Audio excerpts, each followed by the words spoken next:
If you go to the Women's Club website and read about our history, one item that stands out is this statement. They purchased, planted, watered, and pruned street trees. I can just picture those early club members pulling wagons loaded with barrels of water up and down Palo Alto streets, watering young trees. It's quite a legacy. We were reminded of that legacy when we lost the Coast live oak in front of the clubhouse in October. Today, we honor our oak with a talk on those amazing native trees. Here to share her considerable expertise is Elise Willis, Tree Programs Director at Canopy and a certified arborist. She will help us get to know our amazing native oaks. I'd like to welcome Elise Willis. Hello, everyone. Thank you so much for tuning in today. And let me just take one moment to share my screen with you all so that you can see the presentation.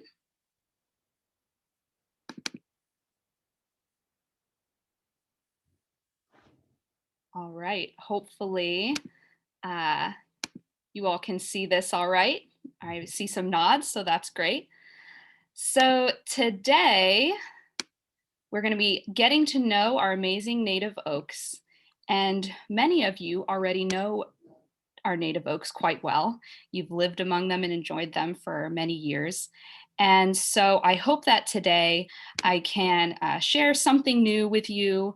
And in many ways, I put a lot of my heart into this presentation because it's featuring artwork that I've created and many, many photos around Palo Alto that I've taken over the years that I've worked in this area. So welcome to Remembering the Past, Observing the Present, and our hope for the future. So as Sue introduced me, I just wanted to say again, my name is Elise Willis. I'm a certified arborist and I've been the Tree Programs Director at Canopy for about a year now. And I was a program manager for several years before this. I have my bachelor's in forest resources and conservation from the University of Florida. And but my urban forestry focus has taken place right here in the Mid-Peninsula. And I came to know Palo Alto's trees quite well during this time. I was an urban forestry technician at the city of Palo Alto. And then while at Canopy, I managed programs such as the South Palo Alto Tree Initiative, the Great Oak Count, and the Young Tree Care Survey. So for those of you who need a reminder or have never interacted with Canopy before, we're a nonprofit based here in Palo Alto, and our mission is to grow urban tree canopy in the Mid-Peninsula communities for the benefit of all. And our vision, we envision a day when every resident of the Mid-Peninsula can step outside to walk, play, and thrive under the shade of healthy trees. This year, we celebrate 25 years as a nonprofit, actually. And today we began our work in Palo Alto, but today we work in 5 cities across 2 counties. We serve Palo Alto, East Palo Alto, Mountain View, Menlo Park, and North Fair Oaks, which span San Mateo and Santa Clara counties. And we have about 12 staff and 13 teen urban foresters. And our work today focuses on tree planting and tree care, education for youth and adults, as well as advocacy. So there is a unique joy that comes from being able to identify and learn about the organisms around us. And plants and trees, like this valley oak here, cease to be simply a green background, and a new world comes to life when we can distinguish them. So I want to just start by talking about the oak genus, Quercus. This is a crash course in a couple basics of oak identification. For those of you who are into Latin or any kind of root words, Quercus comes from the Celtic words quer and ques, meaning fine tree, and that they are. There are over 500 oak species worldwide, and you can tell them apart looking at their leaf arrangement. They are alternate, and you can see I've put a yellow box around alternate leaf arrangement. They have a simple leaf form, so they are not compound like the photo on the left, and their fruit that they produce is acorns. I'm going to talk through a few native oak trees in particular to start us off and get us warmed up. First, the coast live oak, Quercus agrifolia, is its scientific name.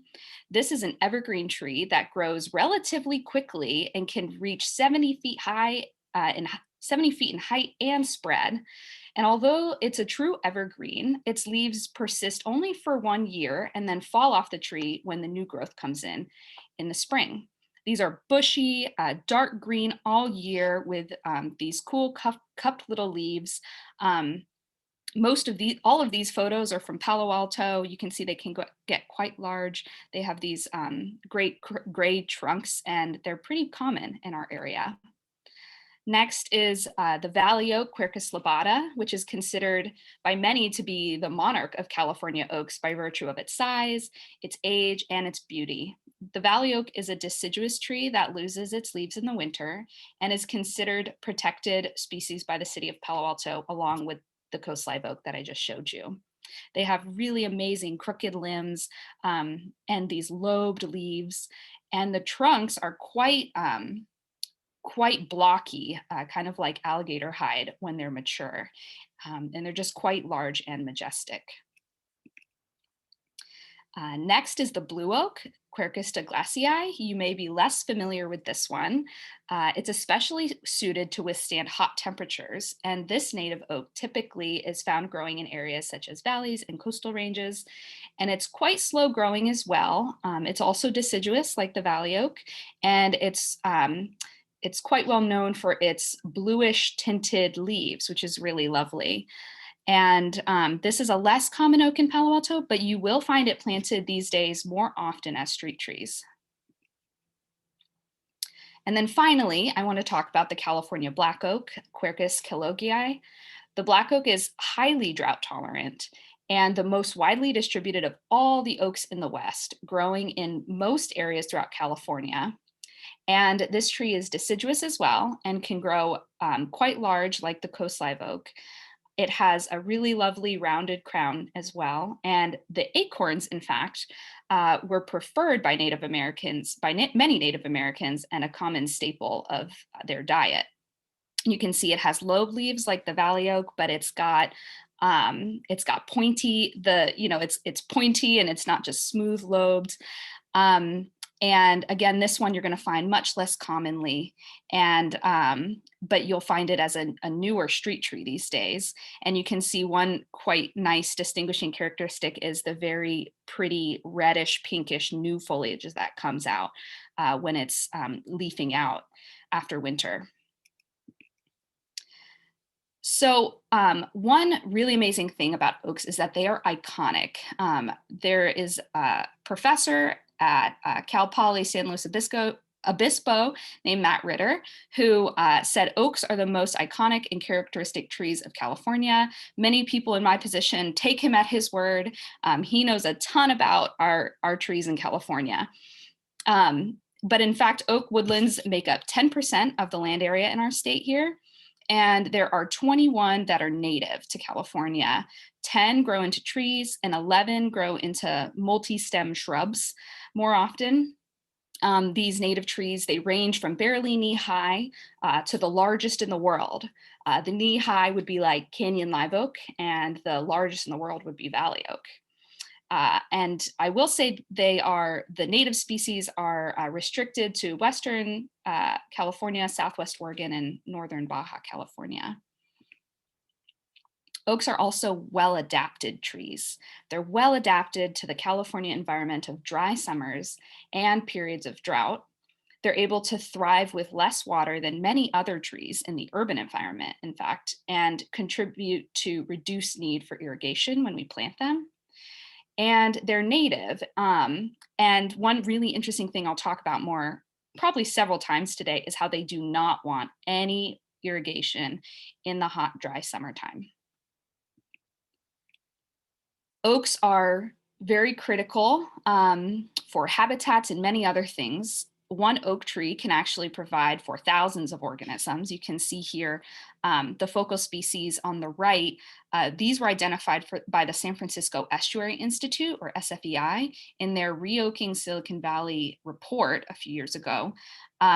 These birds and butterflies are very critical, and I will reference SFEI's work several times today because they are a really great organization. If you're not familiar with them, we've enjoyed partnering with them for the last few years.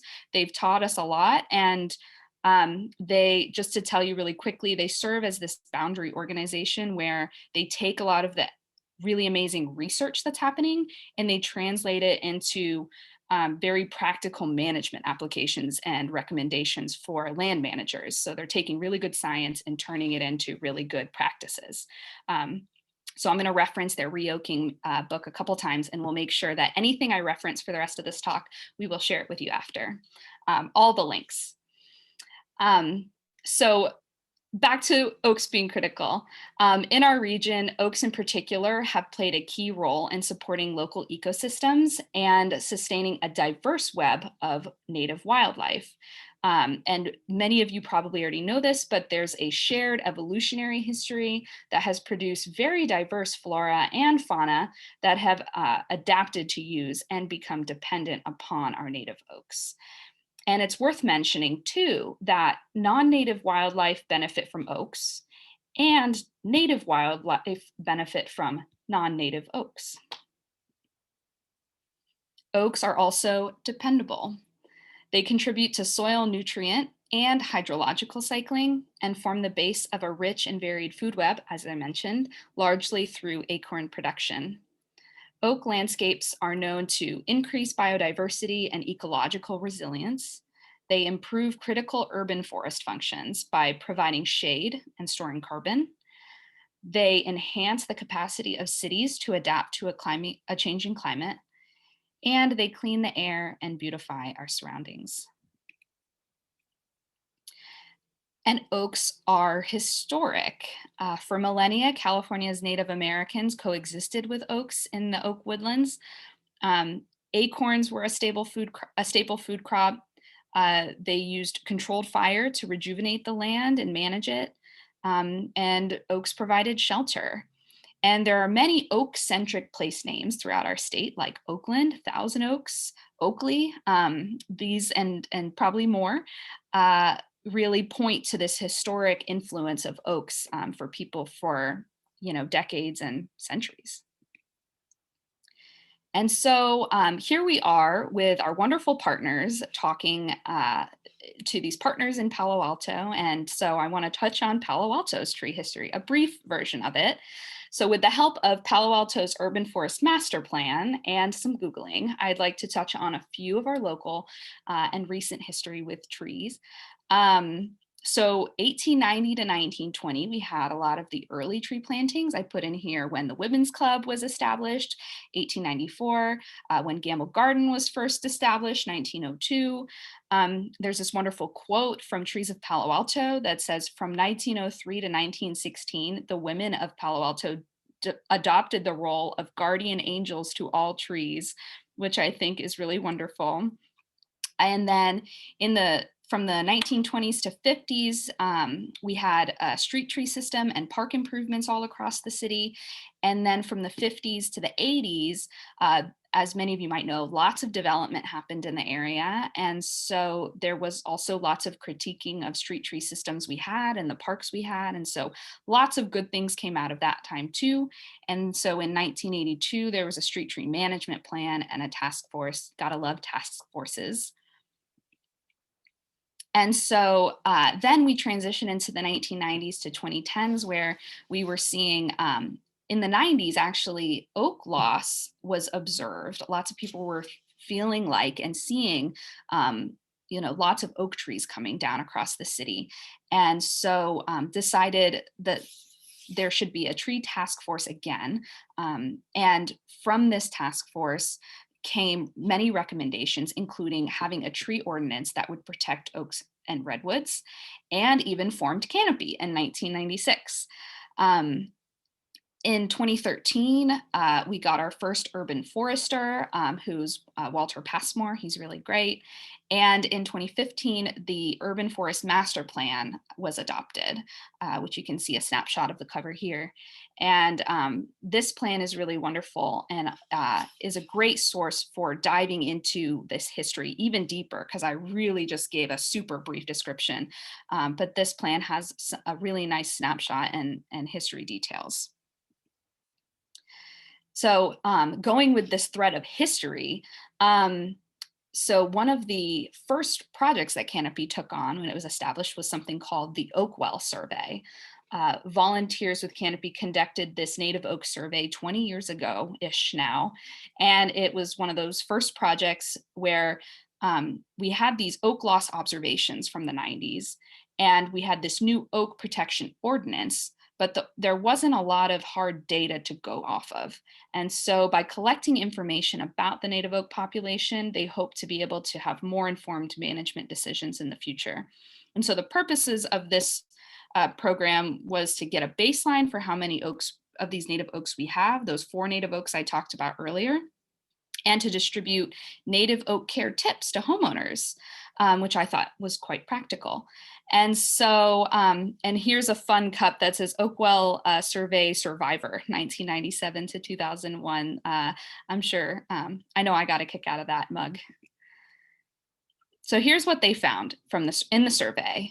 They surveyed 9,000 oak trees across Palo Alto, 13,000 if you count stands, clusters or groves of these oaks. It was predominantly coast live oak, followed by valley oak, and then less than 1% was blue and black oak, interestingly. That raised a lot of questions about, are these even native? So some interesting facts about it: over 50% of the oaks in the survey were on single family residence properties. And then you can see in this map on the left, more oaks are occurring in North Palo Alto and as you go farther from the bay, which there are many conclusions and things you can point to that might cause that. One of which is just soil and climate. As you go farther close to the foothills, you're going to have more of these oaks most likely. But there are some factors related to development history and things like this that play a role too. And they found, 13% of the parcels had at least one oak on them. And it was less common to find those really large oaks greater than 40 inches in diameter. However, they found the largest tree in the survey was an 80-inch diameter coast live oak, which is pretty amazing. But the reality is, despite the tree ordinance protections and a history filled with love for trees, oaks do not make up a significant part of our urban tree canopy cover.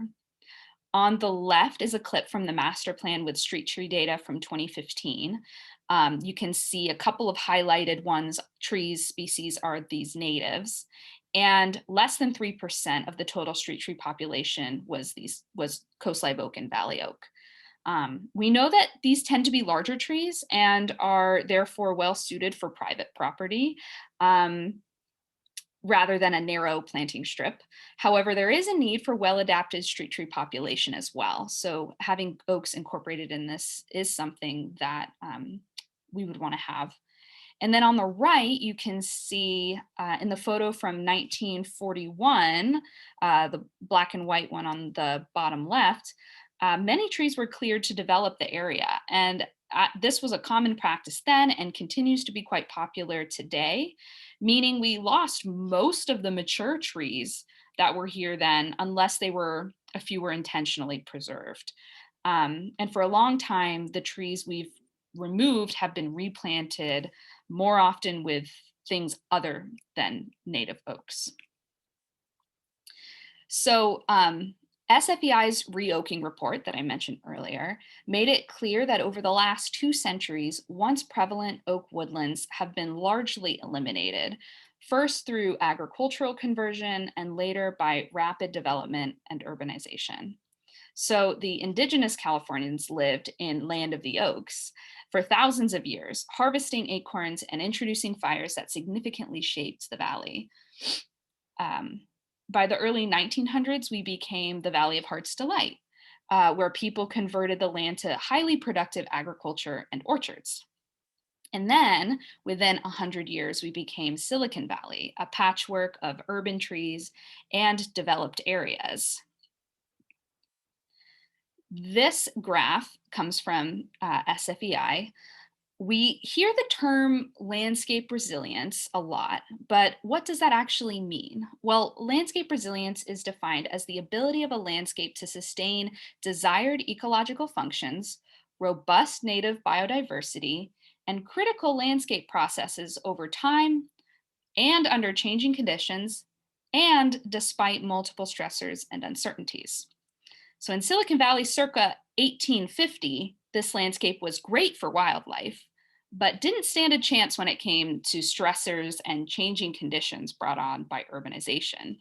And you can see in green, the majority of this pie chart is showing native oaks. And then you have some other cherries and, or, madrones, all kinds of stuff in here, lots of natives. In Silicon Valley today, this landscape is pretty resilient for people, but not as much for wildlife, and in some ways is ecologically less sustainable. So you can see here, this is a rainbow now in this pie chart, and you can see native oaks are making up 4% of this chart today, with let's see, London Plane and Southern Magnolia and Liquid Amber making up large swaths of it, which I'm sure many of you are very familiar with these trees. So the last wave of urban tree plantings 50 to 75 years ago is nearing the end of its lifespan in some of these species. And we now have the chance to shape our environment once again. Today, there is increasing recognition that reintegrating oaks in our parks and our urban landscapes promises a host of benefits. So in some areas, the current tree canopy cover is already comparable to historic oak woodlands. So surely it's not going to be all about planting a million more trees everywhere. Rather than a massive rush to increase tree numbers everywhere, we consider what it would mean to shift which tree species we choose to plant and protect. So here we have an oak, a coast live oak. I took this photo back on a beautiful spring day in 2017. Gamble Garden folks, I hope you enjoy this. I loved visiting this spot, and I know for many years, Canopy joined the Gamble Garden Spring Tour with a table under this area. It looked like this 4 months later. And I promise you, I didn't collaborate with anyone to get this. I happened to be there and stopped by. I put some of my measuring tapes and things on the stump here for size reference, and I was very sad. And it is a sad story, but not an uncommon one. Losing a mature oak, as many of you know, can be a troubling ordeal. You get worried when you see it not looking well, or it drops a limb all of a sudden. You hire a certified arborist to assess it. The expert tells you this and that is wrong with it. You say your goodbyes and shed a tear at the loss of a beautiful organism. And then you shed a tear for the few $1,000s you're about to spend to get it removed. And then the spot maybe sits empty while you figure out what to do with the open area. And many times people don't replant an oak in that spot. And either the spot stays empty or becomes a different smaller tree, or becomes the sunny patch for your sun-loving native plants, or that tomato plant you always wanted. And here I would be remiss if I didn't point out again the Women's Club Coast Live Oak that was removed. This is just it on street view, and I put a little box around it for you to see and appreciate one more time. This tree is another beloved native oak, also removed recently. There were some wounds on the trunk that had led to fungus and internal decay, and the city determined after several years of observation that it was finally time to remove and replace it, citing need for risk reduction mostly. And fortunately, the city plans to replant in the same location with the same native species. Okay, one more. I took this photo on November 10th, 2015. It's a Palo Alto newspaper story that created quite a kerfuffle. I was working at the Palo Alto Development Center when this property went on the market. It's a half-sized lot with a giant protected oak that would potentially make or break the decision to purchase the lot. I watched Dave Doctor, the planning arborist at the time, field a constant stream of real estate agents and prospective buyers all day long, attempting to answer this common question: if we bought the property, how close could we build a new house to the oak? Or even outright, could this oak be removed to build a new house? So today, I will tell you a new house stands and this legacy tree does still remain. And it's all the way in the back here. I've used this photo in so many presentations up to this point. So glad I took this picture of this crazy situation. Only in Palo Alto, right? So for the next half of my presentation, I would like to talk about our hope for the future, which we, with hundreds of years behind us, we move forward to a new age of oak-friendly practices and oak advocates, hopefully. And so here we're going to talk next about preserving oaks and retaining them where possible, planting oak trees, passing on your oak appreciation, and joining local efforts for trees. So what are the Gamble Garden Oak, the Women's Club Oak, and other infamous tree examples meant to illustrate today? Large trees provide the large benefits that we need. We must protect our large trees when possible. They're relatively rare and particularly important.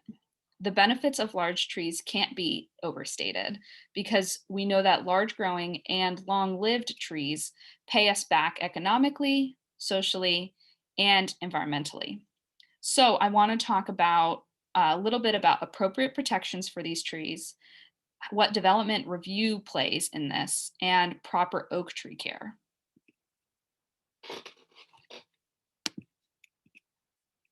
So for appropriate protections, the City of Palo Alto's tree ordinance currently protects valley oaks and coast live oaks greater than 11.5 inches in diameter, and redwoods greater than 18 inches in diameter, meaning removal and significant pruning requires a city permit on all property types, and removal permits are only granted if you provide the necessary documentation and justification by the city code.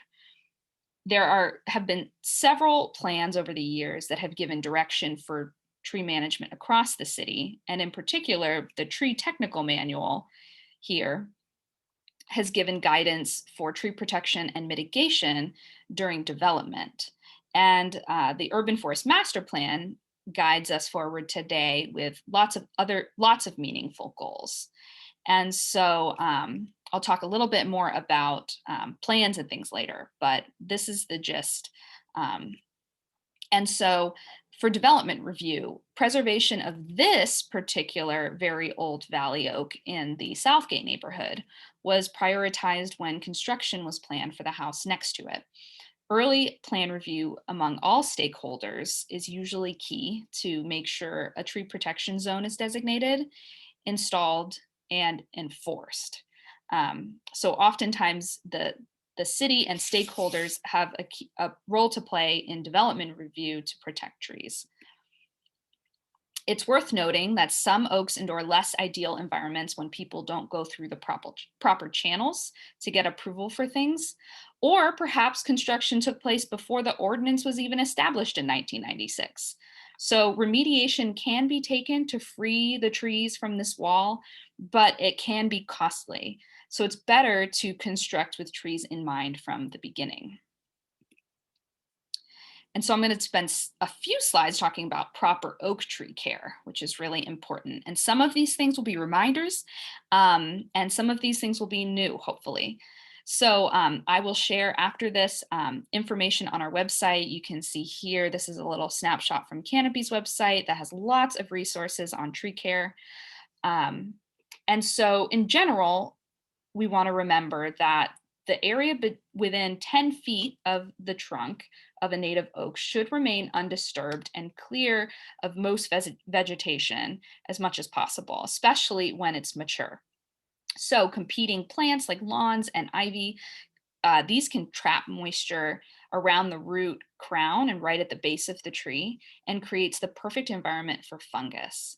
And so we're going to dive into each of these points more thoroughly about removing competing lawn and plants, watering properly, which I already said, no summer watering. I'm just going to keep saying it.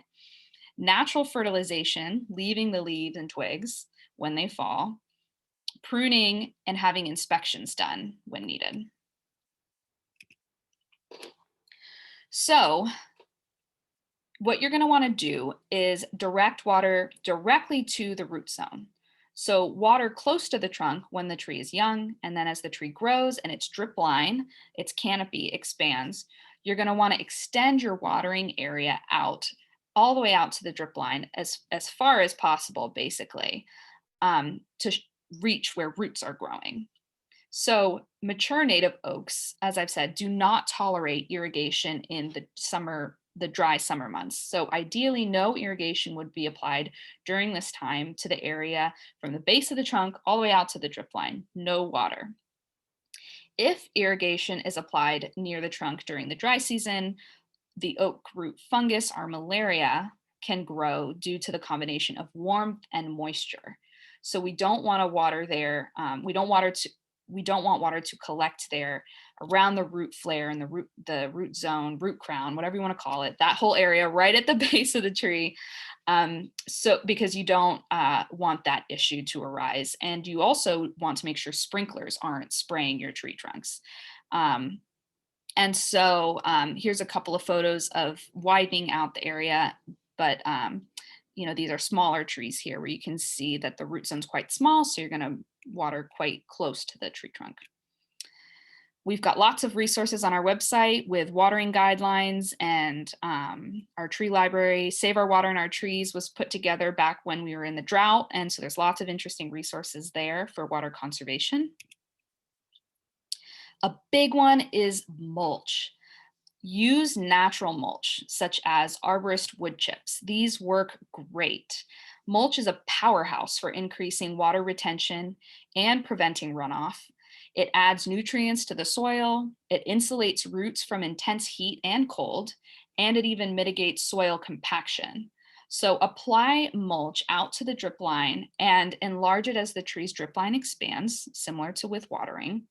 And many settings with lawns can be slowly converted to mulch when new trees are installed. You can see here we planted trees in a lawn in front of Cubberley, and several of these are oaks. And so we're going to hopefully be able to expand these mulched, unwatered areas and convert it. And this is kind of a nice practice to try out in more areas, I think. And so you do want to ensure that the soil and mulch don't build up on the trunk and cover up the root flare. But another key thing, like I said, is removing any lawn, removing plants, particularly like ivy, really water-loving plants. And river rocks are a big one. I see a lot of the big, chunky, stony river rocks piled up around trees, and these are going to absorb heat from the sun and radiate it directly onto the sensitive water absorbing roots. And so if we can remove those and replace with arborist wood chips, I think trees would love it, and they would do so much better for it. And it's also worth noting, when you mulch the area and you allow leaves and twigs and things to fall and remain on the ground, it looks a lot more natural because you've already got wood chips there. And it's free fertilizer. It's nutrient cycling at its finest, because you have the leaves falling out of the crown, falling into the soil, and it's just a constant cycle. There is also a key point, which is any necessary pruning should be performed by an ISA certified arborist, usually during the winter dormant period for deciduous species, and during July and August for evergreen species. And according to the California Oaks Foundation, which is another great resource, they often say, they've said on their website too, when an oak tree shows yellowing leaves, one thinks it lacks nutrients, but generally this isn't the case. More likely the tree's suffering from root or crown fungus. So you want to contact an ISA certified arborist for an inspection, and they should be consulted if you see any signs of decay in the wood, clusters of mushrooms growing from the tree or next to the tree, anything like this. And Canopy's website has an arborist list where you can filter this down by what services you're looking for. And there's currently 50 companies in the area that have ISA certified arborists on staff. I have 2 slides that I'm not going to spend a lot of time on, even though they have the most text of any slide in this presentation. It's a note about pests and pathogens, because arborists get, originally were tree surgeons and tree doctors. And so this is a big area of concern, is trees having issues with pests and disease. And so I just want to say that I took a lot of this information from the Western Arborist magazine, very recent issue. And while California's native oaks do host a lot of pests and pathogens, only a handful cause serious damage or could kill an oak outright. Generally, these are secondary or opportunistic species that attack trees that are already weakened because of some environmental factor or something that people have done. And so in general, I've broken up here, the blue highlighted section is naturally occurring stuff that's hard to control. Oaks suffering because of severe drought, fire damage, flooding, and repeated defoliation by insect and leaf stuff. But then the bottom section is generally avoidable stuff. Management errors that, the green section, these are management errors that create soil conditions that impair root growth and function and can create the perfect environment for pathogens. This includes excessive pruning, poor site selection, like if it's too shady, soil compaction, excessive irrigation, poor planting technique, and lack of appropriate mulching. So again, another plug for mulch. So the pests and diseases above and below ground can work together to overwhelm stress trees and contribute to their eventual demise. So I'm not going to go through this slide, but I will share the information afterwards. It's a few common pathogens, insect pests, and introduced invasive pests. The next tip we have is planting oak trees, and I'll wrap up here in just a couple minutes so that we can get to your questions. We have resources. You can reach out to the city about requesting street trees and things, or if you have questions about regulated trees, so protected and street trees. And then you can actually request an oak tree from Canopy. If you live in South Palo Alto, we have a whole program devoted to that that you can find on our website as well. Reoaking is an approach developed by SFEI to reintegrate oaks and other associated native trees and vegetation into our California landscapes. And so we do have a rare opportunity to shape the aesthetic character, the sense of place, human health, and biodiversity for the next century. So we can do this by planting oaks and incorporating lots of natives and things that many people are already doing. A couple more things, passing on your oak appreciation. You can get nerdy with it by collecting acorns, like one of our devoted volunteers, Christine, has done in this photo on the left.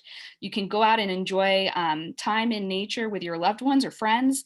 I put a picture of my forest bathing book. It's really great for your health to go out and enjoy trees. And so I want to do a plug that Canopy has tree walks on our website for all across Palo Alto and some of the surrounding cities, and even self-guided tree tours. And then there is also a wonderful one for Gamble Garden that was developed as a partnership and was even translated into Mandarin. You can remove weeds and mulch and put native plants around your oaks. You can check out art installations and programs about oaks to deepen your knowledge. We did this great partnership with Anne McMillan and the Art Center last spring, putting together this cool oaks booklet.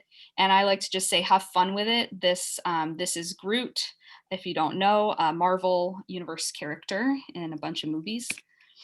And finally, our recommendation is to join local efforts for trees, volunteer for the Great Oak Count, stay informed of local policy changes.